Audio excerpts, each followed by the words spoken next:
Afternoon, and thank you for joining us for this exciting session here on the darker side of payments. Today we have an excellent panel that is joining us to discuss data fabric, knowledge graph, and blockchain, fighting AML, fraud, and human trafficking in the digital era.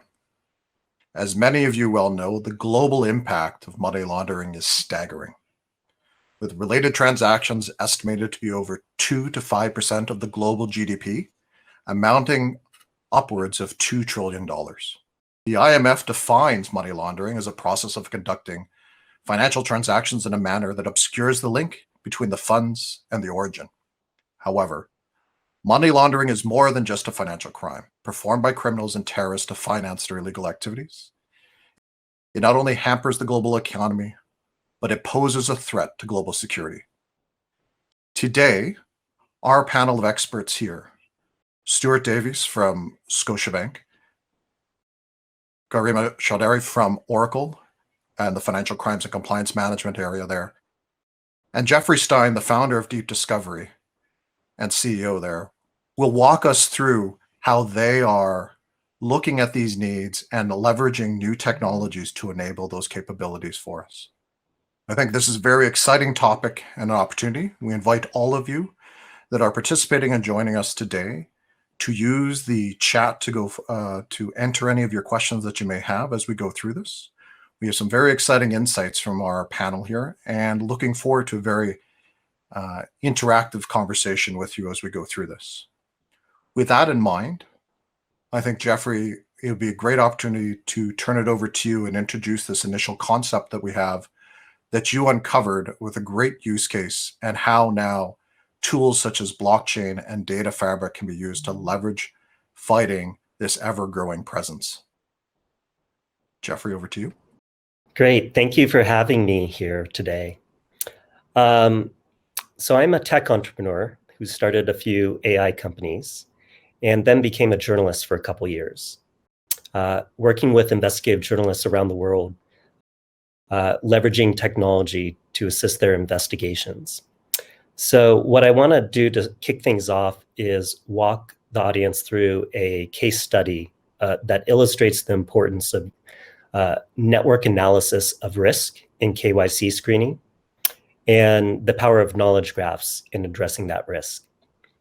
So the story starts with, I was working with many of the journalists that reported the Panama Papers. In one particular investigation I helped lead, was working with the journalists in Venezuela who'd long been investigating whether Venezuela was supplying uranium to Iran for its nuclear program. So it was out in the open that Iran had sent scientists to Venezuela to explore for uranium and map out the resources, but never been proven that the uranium was flowing back to Iran, though long rumored and suspected. So what we found initially was using satellite imagery an industrial clay mine, which was actually a clandestine uranium mine, deep in the rainforests of southern Venezuela. And all the design features were, consistent with mining uranium, not consistent with mining clay. Vladimir Putin was going on state visits to Venezuela, talking about the small clay mine, drawing attention to it, that added to the mystery of what was going on down there in the rainforest. And the imagery confirmed the uranium mining. We discovered a long lost secret map that showed uranium at the location of this clay mine. And so then the natural question for a journalist was, who are the people behind the mine? What is their background? What is their motivations? And this is what dovetailed into what is often done in KYC screening investigations, deep investigations. So what we have here on the screen is a network chart where the black boxes are corporate entities, and the names next to them are the directors and officers of the companies. And in red are adverse facts or negative facts found throughout the course of the investigation. All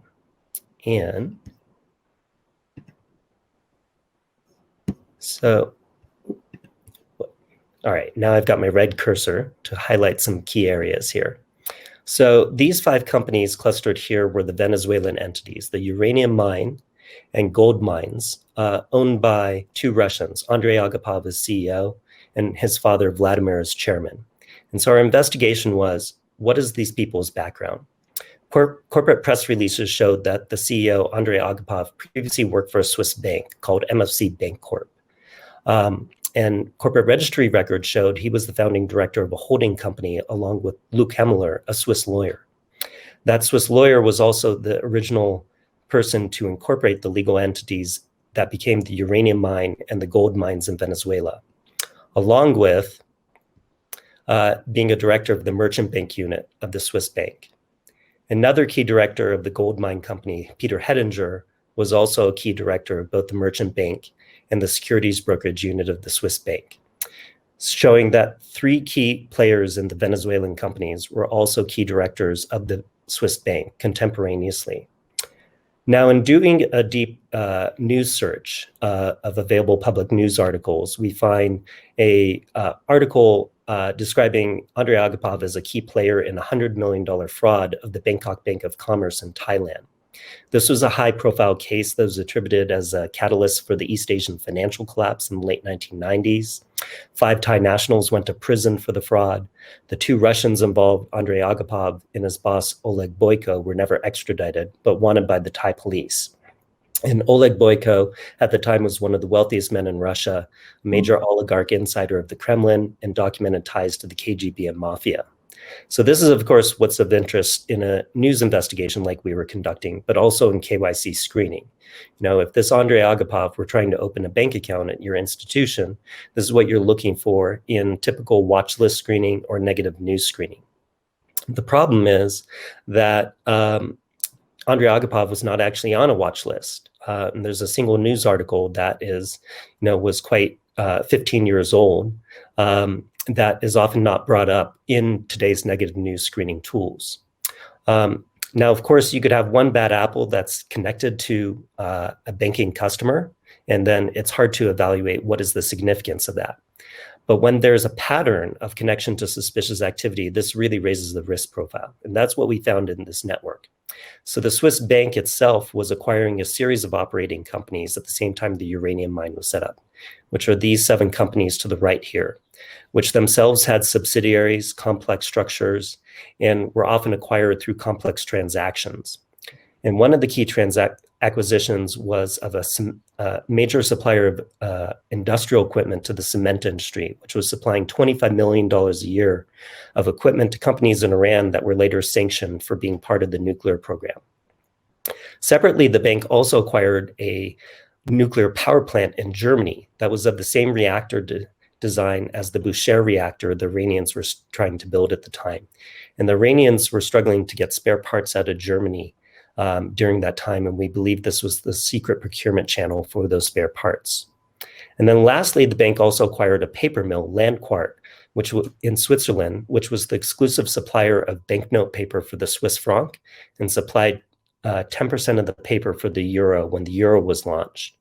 And the bank put in charge of this paper mill as president when they acquired it, a man, Slobodan Anđik, who himself was on the OFAC sanctions list for having been a banker to the Slobodan Milosevic regime during the Balkan Wars.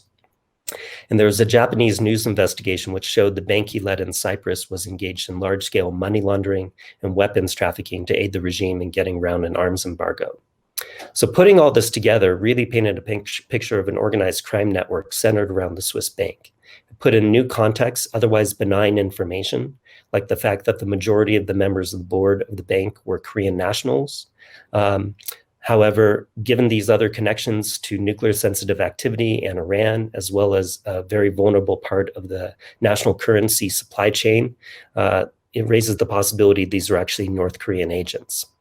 So this is the importance of looking at a network and using knowledge graphs to map out network risk. Also the opportunity to use machine learning, which is what Deep Discovery is doing. Machine learning to train models, to assess risk, to calculate risk scores, and make transparent and explainable AI the basis for those risk scores, to give a wider view, what's sometimes referred to as 360-degree view of risk of your banking clients. So I want to kind of pause it there and let that kick off the conversation we're about to have here. Thanks, Jeffrey. I think that's really fascinating. So, Stuart, understanding this and seeing this web across the world, and also understanding that some of this money actually moved through Canadian organizations. As Camlo of Scotiabank and EVP, how do you see the need to evolve our current AML processes with advanced tooling like knowledge graphs and AI? Yeah, well, thanks, Mike, for having me today, and I hope everyone can see me. I don't know if we need to click back off of the video back to the visuals. There we go. You know, as we think about, especially this is a payments conference, so as we think about this space, you know, we may only see one node on this whole chart, or we may just see one little piece of action, or we may see one of our customers dealing with one of these parties. And without the techniques like this knowledge graph exposes, it's really hard to know if you've got a bad transaction. By bad, I mean it's potential money laundering, needs to be reported. You need to dig deeper. In the payment space, you know, we've got the originator and we've got the beneficiary as money moves through the SWIFT system, and similarly through some of the other systems.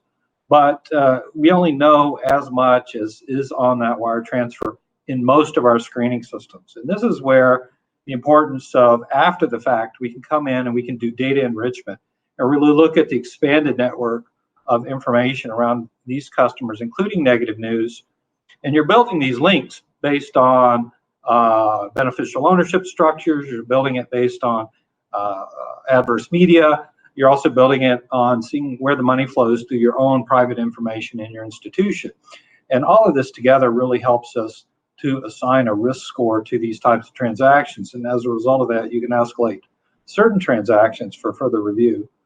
So that's where this is going. I think that's the ultimate destination we all want to achieve from sophistication of reviewing payments and payment space. But we're also in a space where this stuff moves at the speed of light, and we're all being encouraged to move more real-time payments, drive faster straight-through processing, and streamline this as much as possible. So it really begs the question of, can we have some intel of bad nodes sitting out there as a referential database that we can apply real time, rather than trying to build this, you know, in a slow manner, but really have all this homework already done, and such that we can link immediately to any potential adverse situation for our customers' transactions, and put the pause on the transaction and do the appropriate investigation. So that's a little bit of vision of where I hope things are going. But today, practically speaking, most of what we're doing is just looking at our customer and just looking at the beneficiary and saying, is this bad or not? Thanks, Stuart. So Garima, that's a really interesting point Stuart made there about this depth of knowledge that we need about bad actors. What are we looking at globally around that, and how can we look to address that? Because there is some real limitations there, as Stuart mentioned. We're technically only looking at our customers, the direct beneficiaries. That's right. So first of all, thanks for having me. It's great to be here today. When you saw that diagram which Jeffrey just shared, what you really look, what comes to your mind is really the organized nature of these crimes, right? Like how organized these money launderers, these drug traffickers are, how they're exploiting all these international borders, and literally how they are exploiting any loophole in the system. If you have any country, any jurisdiction where there are, loopholes or lower regulation, that's exactly what they're exploiting, right? And like Stuart mentioned, as an organization, as any institution, you just have a very sleek view of the entire network, right? And that's exactly what criminals are exploiting, and that's exactly the problem is. And that is where we are seeing institutions really trying to, use some of the new technologies like blockchain or graph.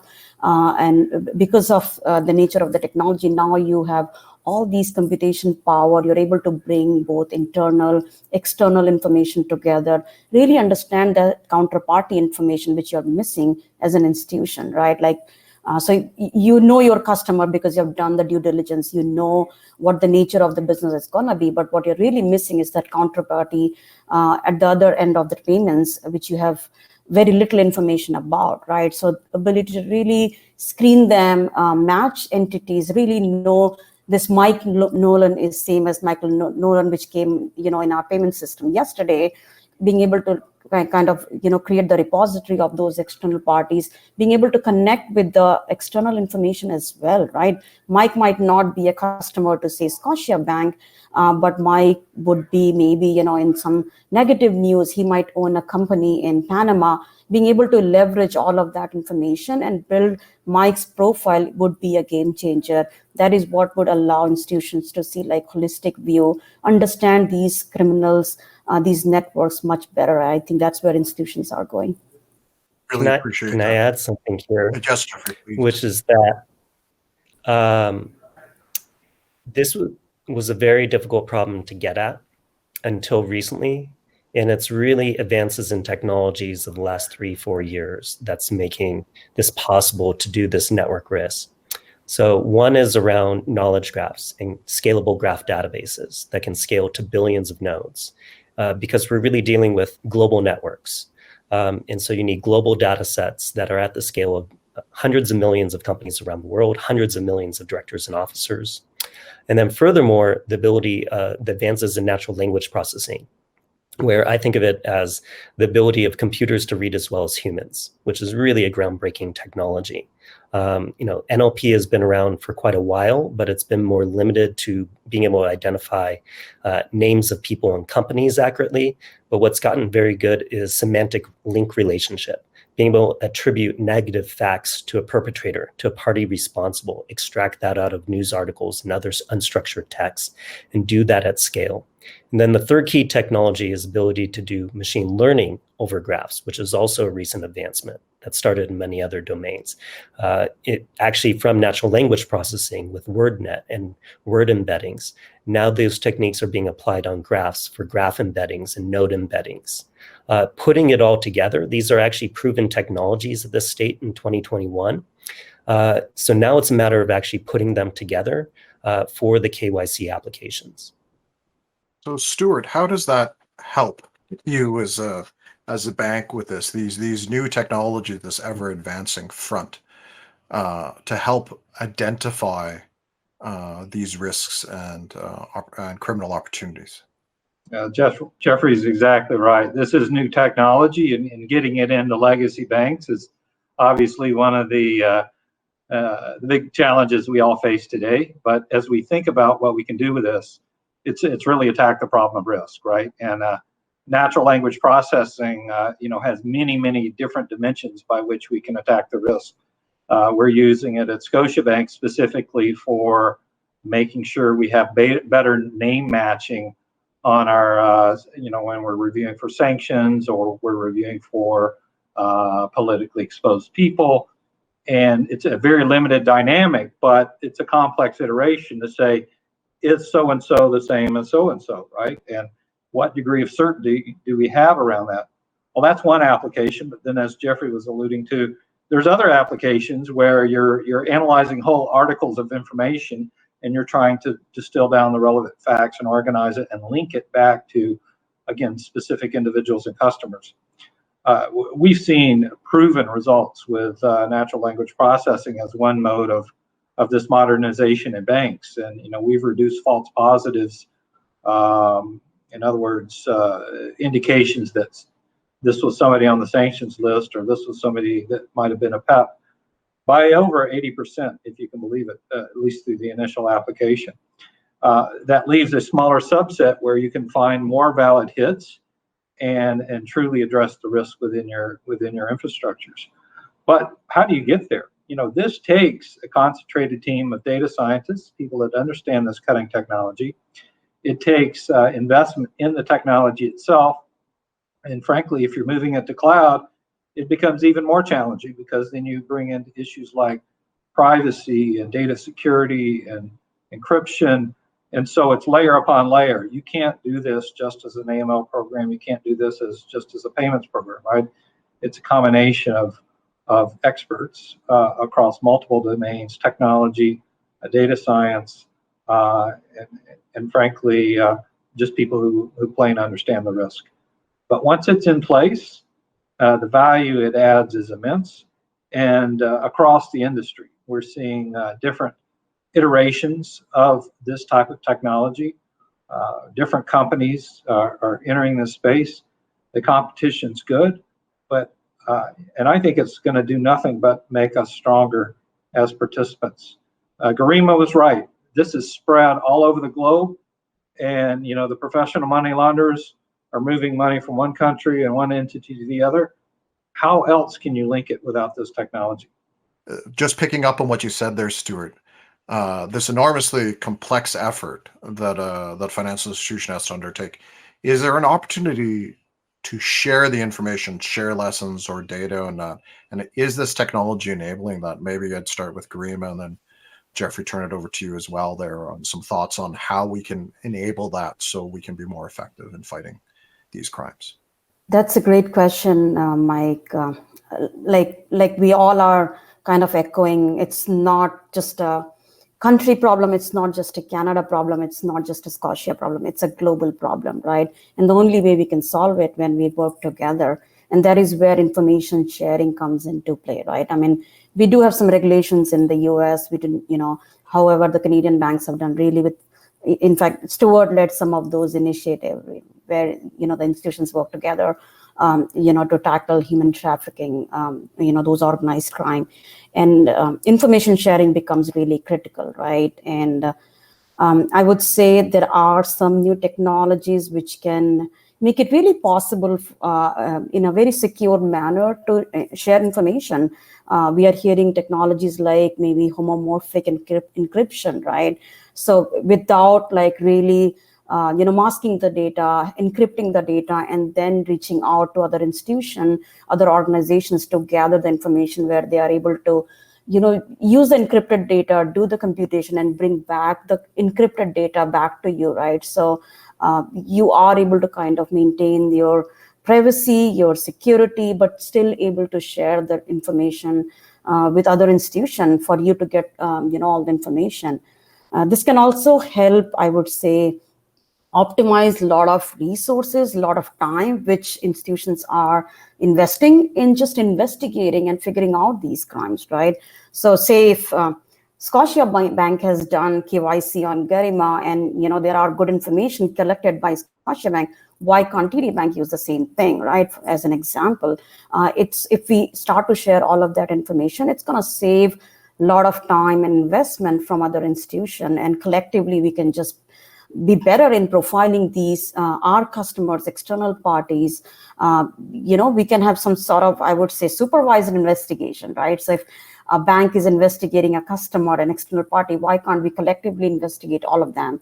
And instead of filing these regulatory reports like in silo to regulators, where they again get information from one institution about, just a sliver of information from one institution and then some another information coming from another institution, we can file something like, I can call it like a super suspicious activity reporting to FinTrack or FinCEN, where everybody is filing those suspicious activity reports to FinCEN to give them much better point of view for law enforcement to really collect all of that information and really prosecute these crimes. So yes, information sharing is extremely critical. There are many applications to it.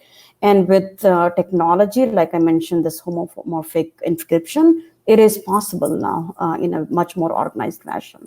Jeffrey, any thoughts there as well to build on what Garima just mentioned there? About yeah, I mean, definitely the bank sharing information is going to be a game changer. So I know there's efforts underway through encryption, these new encryption techniques for information sharing. That's a big game changer.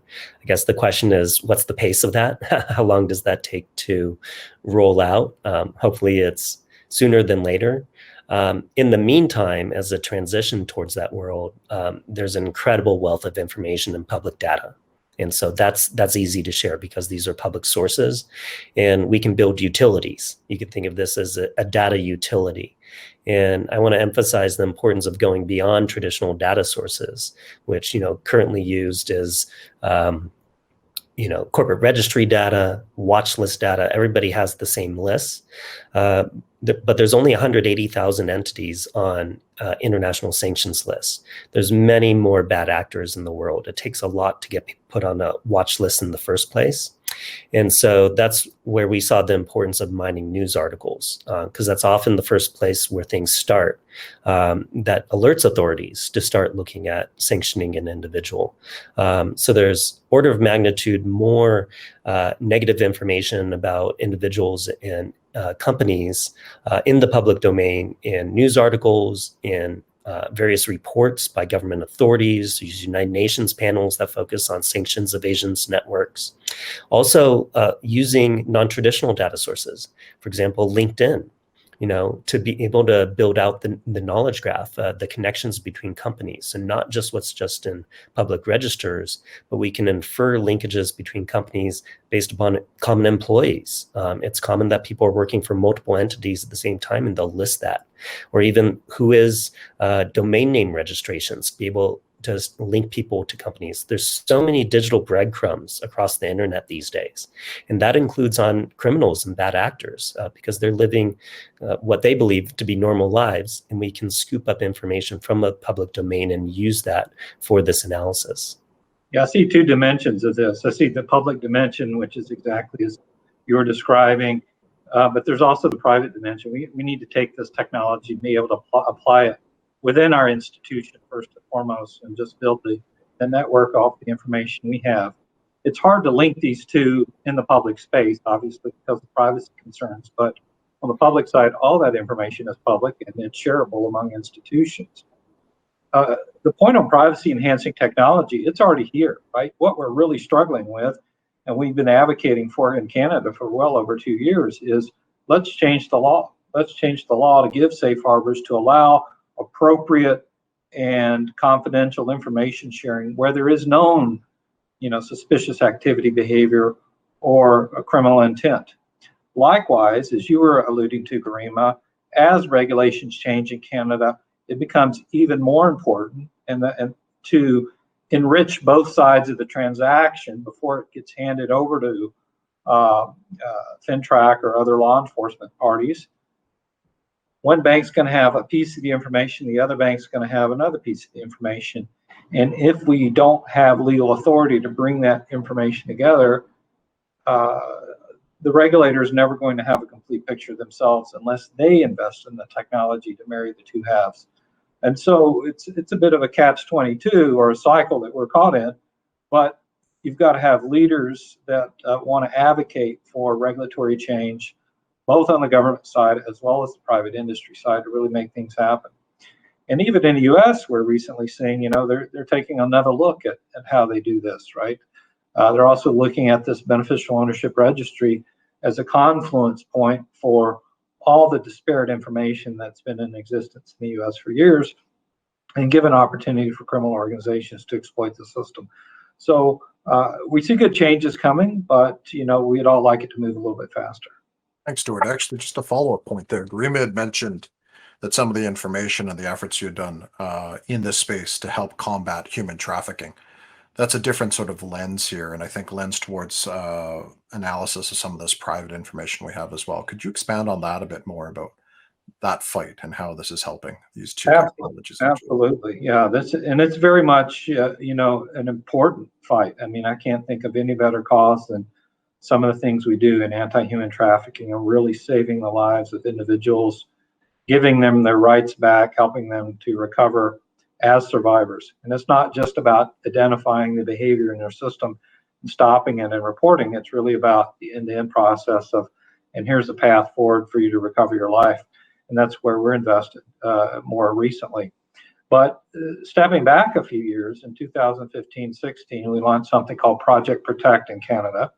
And this was intended to start coalescing banks around the typologies or indicators, red flags if you have it, of human trafficking that you would typically see in payment flow. And it could be within the credit card, or it can be within the e-transfer or ACH type of systems, because human trafficking typically targets low dollar payments that might otherwise not be caught within your conventional AML systems where you're trying to catch the large international global money laundering.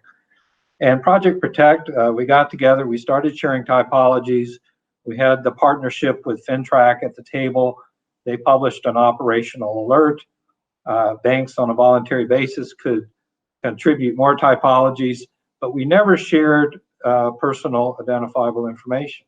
We operated within the construct of the law to build on how we can effectively bring this together through typology sharing.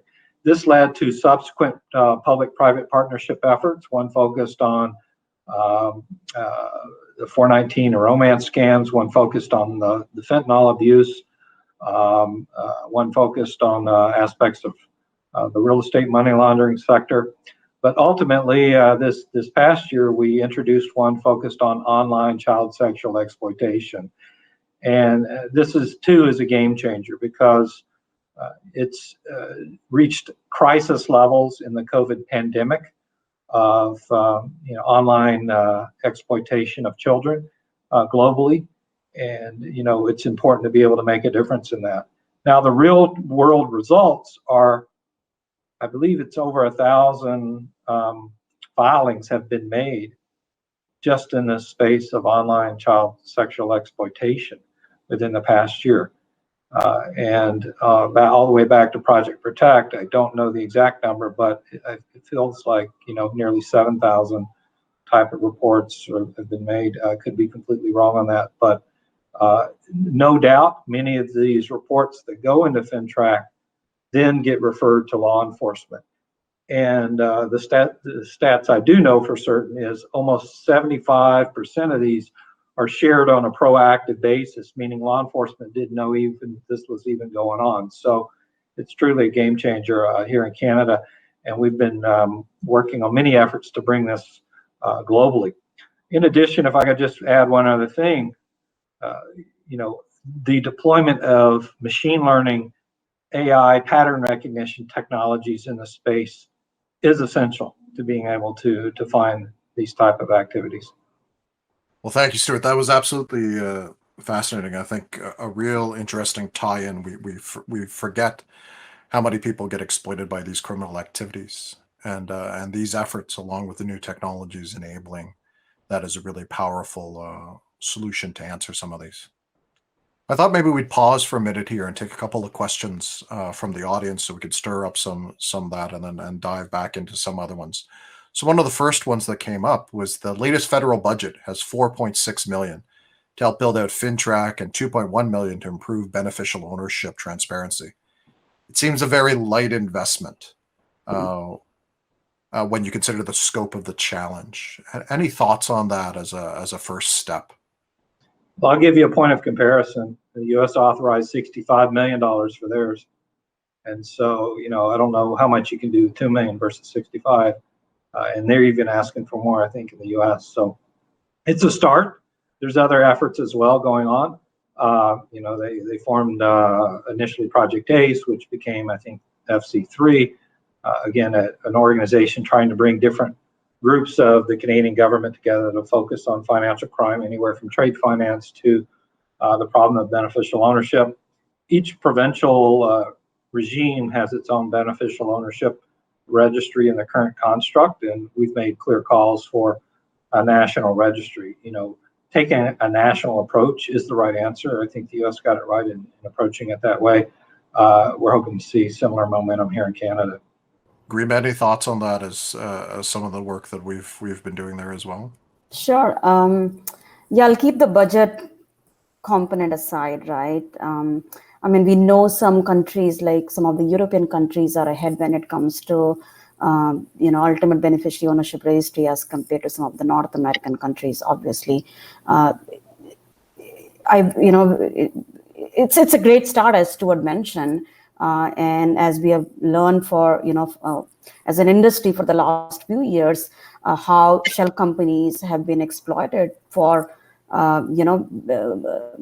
bigger money laundering and drug trafficking networks. And if you really want to, what I like to call like big fishes in the in the game, that's the way, right? Like being able to not just leverage this public registry to understand ultimate beneficiary, connect all these external sources as well to understand who the real beneficiary is for those money movement, those businesses, is gonna be important game changer. I thought so. It's, to me, it's a great start, and yeah, I think we'll build upon what we have started. So I'll just add that it's going to make a big difference, but it's also only part of the solution with the beneficial owner registries, because the true bad guys, Vladimir Putin's or drug cartels are not going to truthfully disclose their beneficial ownership. They're not going to stop conducting business.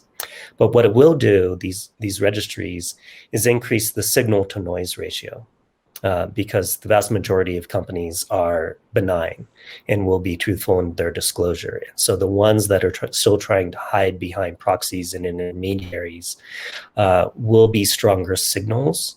And the problem is that's such a pervasive practice, an acceptable practice for all companies, to have offshore entities and lawyers registering the companies and hiding the disclosure of the true owners.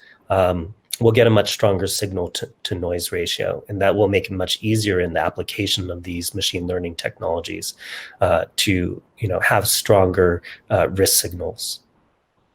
I think you make a great point, Jeffrey, because we've got the benefit of 10 to 15 years worth of electronic media and information out there, where people and the bad guys were a little bit less conscientious about how they structured things, how they built their enterprises. They use, again, the lawyers, the nominees, but there's still a paper trail. I think as we enter this next generation, this next 10 years, we're going to start losing some of those signals in this intelligence, because sophistication, the layers of separation from the bad guy element is going to really increase, because they know that information is now exposed vis-a-vis the Panama Papers and other, the Russian laundromat or whatever. It's just the intensity and the degree of obfuscation is going to increase. And we see this in the blockchain. We're supposed to be talking about blockchain a little bit. Let me say something here. That's exactly what the bad guys are doing in the blockchain, right? They're running it through multiple coins. They're running very fast. They're using these tumblers and mixers. They're using off-chain transactions, anything and everything possible to break the link of traceability and the clear ownership. And we can go further into that, but it's a very promising technology for transparency and tracking, and we're seeing it well used in some of the ransomware attacks, and you can immediately know this is one of the bad ransomware companies. The company gets hacked, but at the same time, that money is always, or that cryptocurrency is always trying to find its way back into the legitimate the fiat system, and goes through layers and layers of obfuscation to get there. And I'll just add that the same technologies we've been talking about, knowledge graphs and entity resolution, machine learning on graphs, can be applied in the blockchain space, in the cryptocurrency space as well. These are also networks. So it's really important to be tackling that at this point. As Stuart said, it's quickly emerging as the new conduit for money laundering, but we can apply these technologies there as well.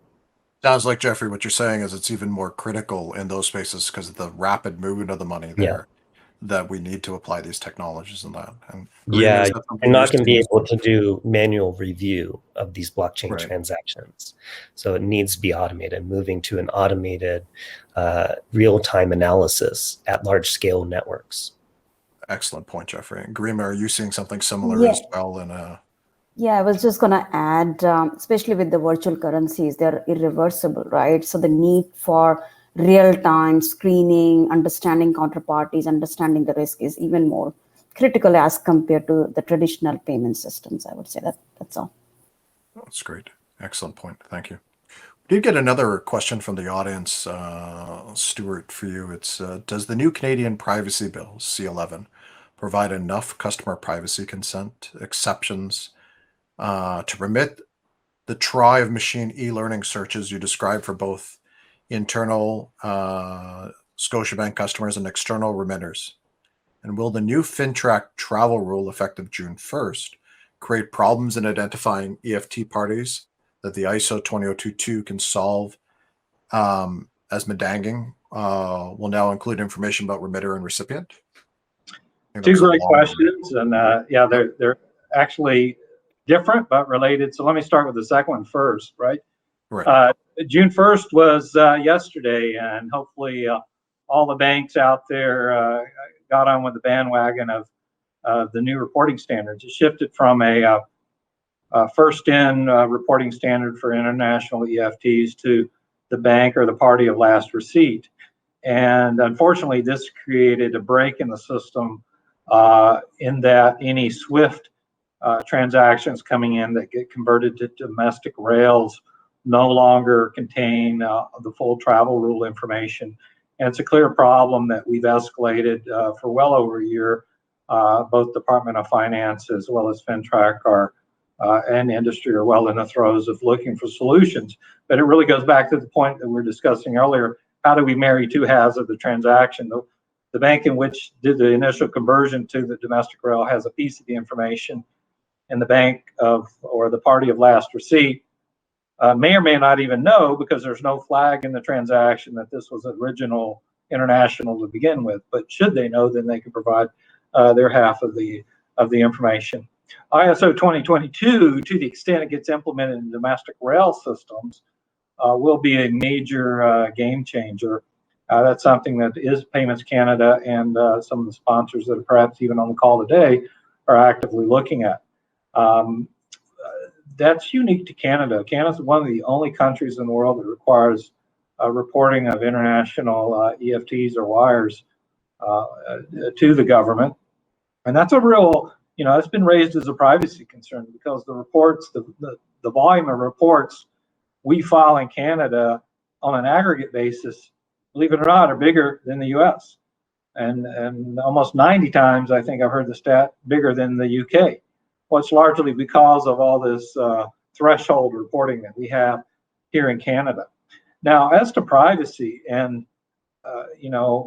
perhaps Canadians are concerned about the privacy of all their information being shared and then handed over to the CRA, but it can be a good indication for the government to go after money launderers and tax evaders, no doubt.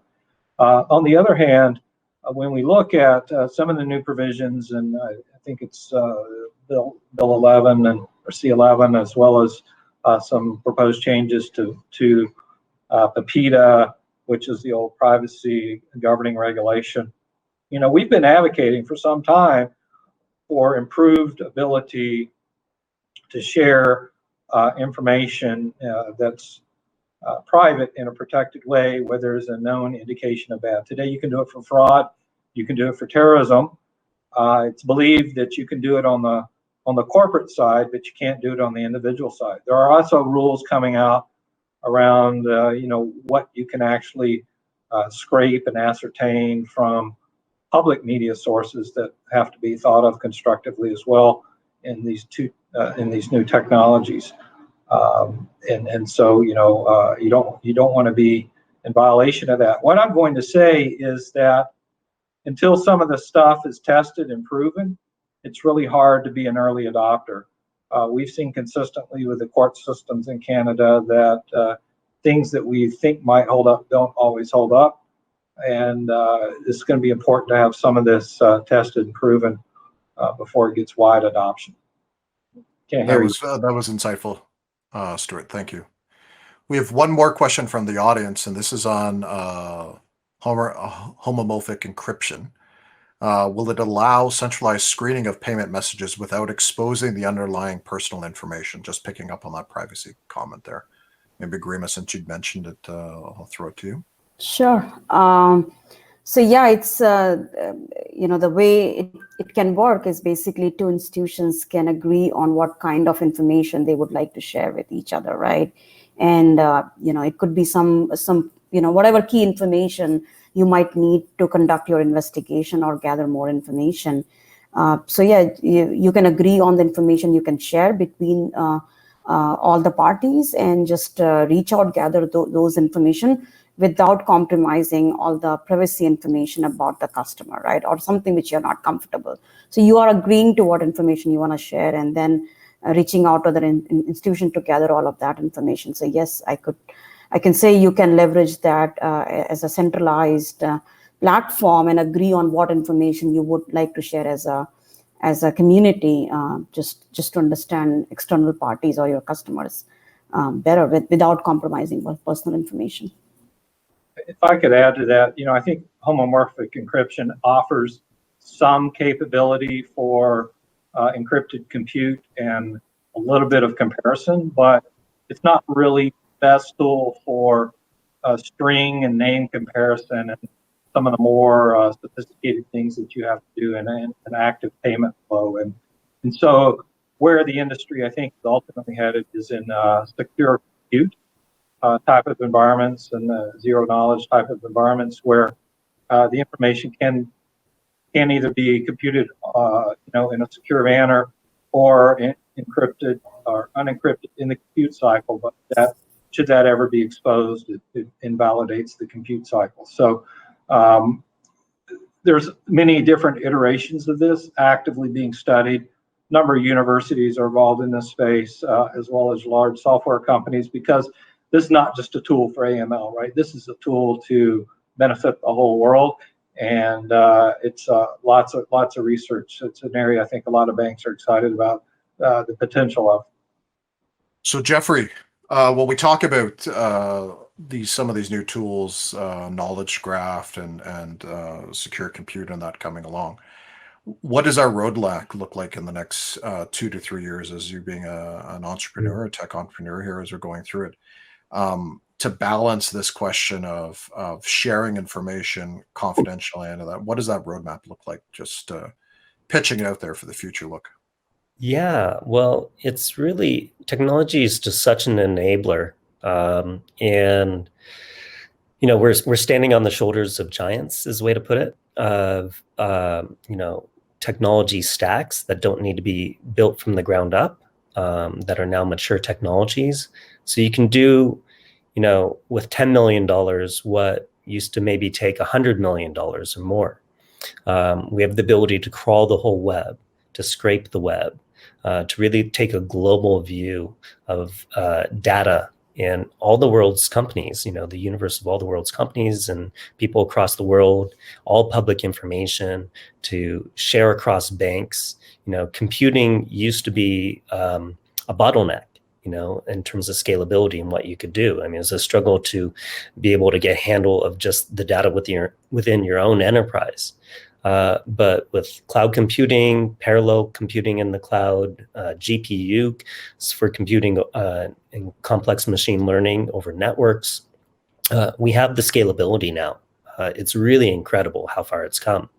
And then add in technologies like natural language processing and really reducing the burden on humans and manual review and automated analysis. And that allows you to do real-time analysis and global scale analysis and create risk profiles for every single company in the world, all directors and officers, all people in positions of authorities in commerce. And we need to use these tools because the criminals have gotten much more sophisticated as well. So, the technology landscape is really enabling it, and there's solutions that can be built and developed and deployed today. And, it's expanded capability in the next 3 to 5 years that are gonna, so the bottom line is, I would say it's not hopeless. It's a never-ending battle to combat this money laundering and illicit finance and human trafficking and these problems. But we do have hope because of the technology advancements. Well, in our last 5 minutes, maybe I'll turn that same question over to our other two panelists here, Garima and Stuart. What does that future look like? We're rapidly evolving and changing. So what does the next 3 to 5 years look like in securing our financial systems against bad actors? Well, I think with the payment modernization, the introduction of new players to payment rail systems, we want to go out and enrich our data, find the bad nodes, risk score customers, and do a better job of identifying bad actors in the system. But we also have to look at the other end of the equation. You know, what capabilities do our government partners that are in FinTrack and FinStim have in order to be able to deal with this advanced level of information? Like today, we would not be able to transmit the graph that Jeffrey so excellently put together at the beginning, of this session, because it's just not even capable of receiving that information, more or less digesting all those elements from a document such as that. So, my fear is that we're going to continue to lag behind. We'll definitely lag behind technology, but we'll continue to lag behind the advancements that we're seeing in the bad guy space, as well as the ability to prosecute. It's very hard for a lot of this to go to that next layer. Say, how are you going to prosecute this? So my summation would be change is inevitable in this area. We're going to see a lot of it. We're going to do well at some things. We're going to do okay at other things. But get ready, it's coming.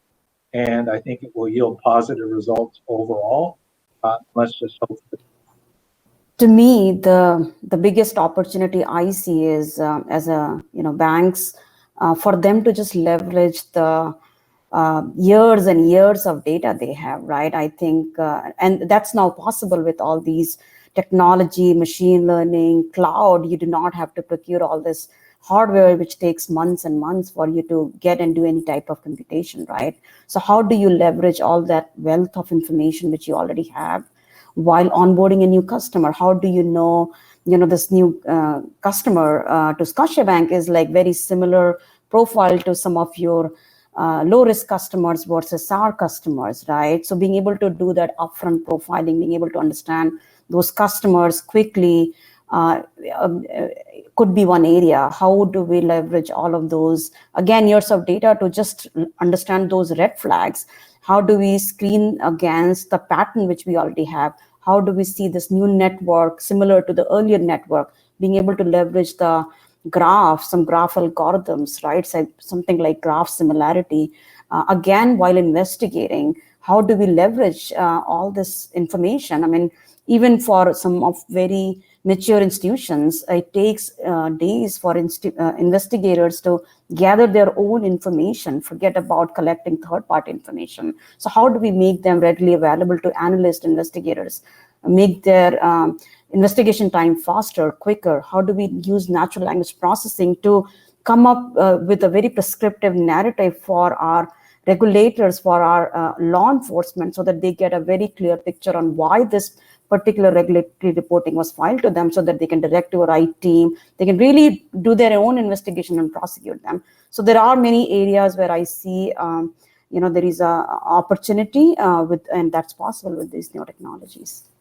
Well, thank you, Stuart, Garima, and Jeffrey. Thank you for taking the time to stay in the panel. And thank you for all of you that came here today, shared your questions, and participated with us. We'd love to continue this conversation with you in our Brain Date. We have the Brain Date session available on that to continue this conversation. Blockchain, knowledge graph, and all these new technologies are exciting new ways for us to help fight financial crimes that face us all. And these new technologies continue to evolve and support. So we thank you for taking the time today to be with us. Thanks again to our panelists and to you, those at the Payments Canada Summit, for being with us today. Thank you all. Have a great afternoon. Great.